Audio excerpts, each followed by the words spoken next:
What do you got? All right, part 3 on The Walking Dead versus Like a Bad Penny on Christianity, laws, morality, and subjective versus objective morality. And I know what you're all thinking. Boring. That actually wasn't what I was thinking. Duly noted, and I don't care. Here we go. I believe that all morals are subjective. They based on the gestalt of the group in which they're living in. Okay, I'm not an expert, but basically Gestalt refers to how you perceive the morality of a situation, with the Gestalt shift referring to when you take the exact same situation and facts and reinterpret them, and thus you have a morality shift. So what? A gestalt is just an idea, thought, or pattern that is considered larger than the sum of its parts, people in this case. A gestalt shift is when those people start taking on information and seeing it in a different way, i.e., progress.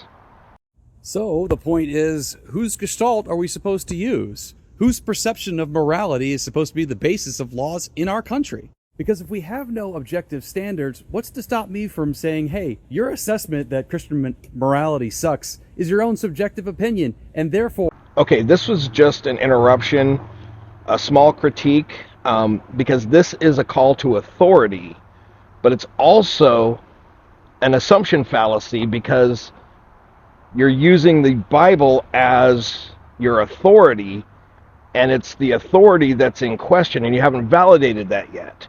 Now, I know, because I had to watch the whole video, that you do that in just a second, but just it makes it a little bit more clear if you make your claim for why it is an authority and then move forward. It doesn't matter what you think. Okay, that was a little harsh, but the point still stands.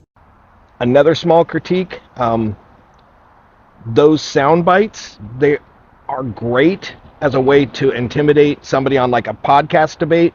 They're not as effective here.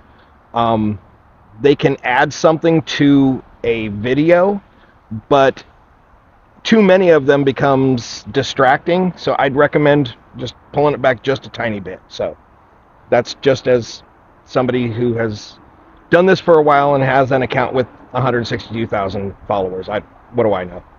Christians have every right to their own preferences, same as anybody else. Absolutely, and I'd never say otherwise. But with preferences come boundaries, where you set a personal boundary, but that's for you. That's not for you to project on other people. Now, Like a Bad Penny brings up another point that I heard more than once and sounds great at first. If you believe that